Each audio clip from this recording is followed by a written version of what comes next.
नमस्कार दोस्तों, स्वागत आप सभी का हमारे YouTube चैनल अली बाबा में। तो आज दोस्तों हम वाटर के बारे में जानेंगे कि पानी जो है, वाटर जो है, इसकी एक मेमोरी होती है, इसके बारे में भी जानेंगे। और ओमकार का पानी में क्या इफेक्ट होता है इसके बारे में जानेंगे। यानी हम जो है वो पूरी बात जो जानेंगे वो साइंटिफिक लेवल से जानेंगे। यानी जो साइंटिस्ट है मसारू इमोटो जापान के, इन्होंने जो वाटर पे रिसर्च की है इसके बारे में जानेंगे।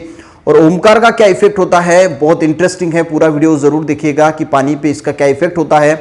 तो जो मसारू इमोटो थे, जापान के जो साइंटिस्ट थे, इन्होंने सबसे पहले जो है वाटर का स्टडी किया और इन्होंने एक बात जो है वो ऑब्जर्व की। उन्होंने एक बात ऑब्जर्व की कि अगर हम एक ग्लास में पानी लेते हैं दोस्तों, और उसे एक अच्छी अगर हम उसे हमारे इमोशंस के साथ जोड़ते हैं, उससे कुछ अच्छी बातें जो है वो अगर कहते हैं, तो उसमें अच्छे क्रिस्टल जो है वो डेवलप होते हैं। थोड़ी देर में मैं आपको अपनी स्क्रीन पे वो क्रिस्टल दिखाऊंगा कि अगर पानी को हम प्रेम की भावना से अगर देखते हैं, प्रेम की भावना से अगर कुछ वर्ड्स अगर बोलते हैं, तो उसमें कौन से क्रिस्टल तैयार होते हैं, कौन से क्रिस्टल बनते हैं। और अगर हम उसे कुछ गंदी भावना से अगर उसे गालियां देते हैं, तो उसमें कौन से क्रिस्टल्स तैयार होते हैं। तो उन्होंने एक बात नोटिस की कि जब उन्होंने ये एक्सपेरिमेंट 3 बार किया, तो उनको ये बात पता चली कि पानी में कुछ ऐसे क्रिस्टल्स जो है, उन्होंने कुछ पिक्चर जो है वाटर की निकाली और उन्हें ये बात पता चली कि अगर हम पानी के साथ अच्छा बर्ताव करते हैं, उसे अगर हम अच्छी तरीके से अगर अच्छे वर्ड्स पे अगर डालते हैं, तो उसमें एक अलग प्रकार के क्रिस्टल बनते हैं जो फूलों की तरह होते हैं।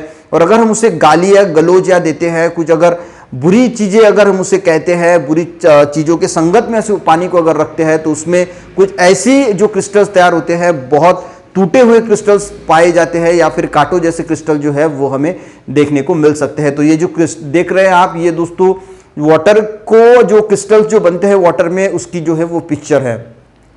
इसके बाद दोस्तों आपने देखा होगा कि अगर हम कोई भी भगवान की अगर कोई मंत्र जपते हैं, या फिर कोई भी साधना करते हैं, कोई पूजा पाठ करते हैं, या फिर कोई जो भगवान की पोथियां होती है वो अगर पढ़ते हैं, तो पानी जरूर वहां पे रखना चाहिए, क्योंकि उसमें जो है वो ऐसे क्रिस्टल्स बनते हैं जिससे जो है वो आपकी बहुत सारी जो मानसिक बीमारियां हैं वो भी दूर करने की क्षमता इस पानी में होती है। तो मंदिर में जो तीर्थ बांटा जाता है, तो बहुत सारे लोग भीड़ करते हैं। तो मैं हमेशा सोचता था कि उस तीर्थ में ऐसी क्या शक्ति होती होंगी कि हम एक बूंद तीर्थ के लिए जो है वो लोग तरसते हैं। तो दोस्तों यही वो शक्ति है कि जो भगवान के यहाँ पे जो शक्ति होती है, अल्लाह के यहाँ पे जो शक्ति होती है, किसी भी धर्म की अगर हम बात करें, तो उस सराउंडिंग में जो शक्ति होती है, वो शक्ति जो है वो पानी एब्जॉर्ब करता है। और उस टाइप के जो क्रिस्टल्स है, वो क्रिस्टल वहाँ पे बनते हैं जो हमारी मानसिक बीमारियाँ दूर करने के लिए बहुत सक्षम होती है, और शारीरिक बीमारियाँ भी कई हद तक जो है दूर की जा सकती है। तो उनकी रिसर्च जो है वो वही है कि जो मंत्र है या फिर जो वर्ड्स है, जिससे ये, तो वो ऐसा सोच रहे हैं कि कुछ आर्टिफिशियल ऐसी फ्रीक्वेंसी हम डेवलप करें, और वहां पे अगर वो पानी के क्रिस्टल्स अगर तैयार होते हैं, तो फ्यूचर में जो है वो बहुत सारी बीमारियां दूर करने के लिए जो है उसे इस्तेमाल किया जा सकता है। तो अगर हम दोस्तों कंटिन्यू अगर ओमकार का जप, पानी अगर हम ओमकार का जप करते हैं, तो पानी अगर हम ओमकार का जप करते हुए अगर पानी थोड़ा सा कप में या किसी ग्लास में अगर हम पानी रखते हैं, तो ये बात जो है टोनोस्कोप की मदद से जानी गई है। तो जो यंत्र होते हैं, तो उसमें सबसे बड़ा यंत्र माना जाता है, श्री यंत्र को हम सबसे बड़ा यंत्र मानते हैं। और कंटिन्यू अगर हम ओम का उच्चार अगर करते हैं, तो उस पानी के अंदर जो क्रिस्टल तैयार होते हैं वो श्री यंत्र के जो है वो तैयार होते हैं। और ये बहुत बड़ी बात है और बहुत अमेजिंग बात है।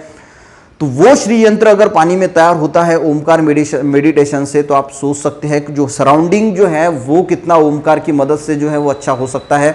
और उस पानी को पीने से बहुत सारी जो है, तो अगर आप पानी को कहते हैं, अगर आपने ओम का जाप उसके साथ किया और पानी को अगर ये बात आप बताते हैं कि मेरी जो मानसिक बीमारियां हैं वो अगर आप दूर करेंगे, तो उसमें भी अलग अलग प्रकार के क्रिस्टल्स तैयार होंगे जो आपकी मानसिक बीमारियां या शारीरिक बीमारियां दूर करने की शक्ति जो है उस पानी में आती है। तो बहुत बार आपने देखा होगा कि बिच्छू, बहुत सारे लोग जो है पानी से जो है कुछ रोग ठीक करने की ताकत रखते हैं। यानी हम कहते हैं कि पानी देना, कुछ जो तांत्रिक मांत्रिक होते हैं जो कुछ पानी देते हैं, तो शायद ही हम ऐसा सोचते हैं कि अनेक अंधविश्वास है, पर साइंस ने भी प्रूफ किया है कि पानी में अगर हम मंत्रों की शक्ति या कुछ विशिष्ट शक्ति अगर डालते हैं, तो उसमें कुछ ऐसे क्रिस्टल्स तैयार होते हैं, बनते हैं, जो रोग दूर कर सकते हैं। और शायद ये जो तंत्र मंत्र की शक्ति है, ये इसी पे ही वर्क करती होगी।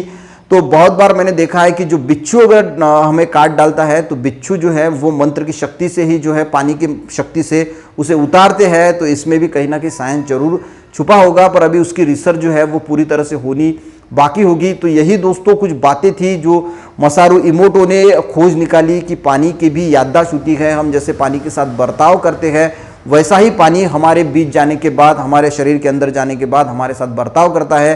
तो पानी से हरदम अच्छी बातें जो है, अच्छा बर्ताव करके ही जो है उसे पीना चाहिए।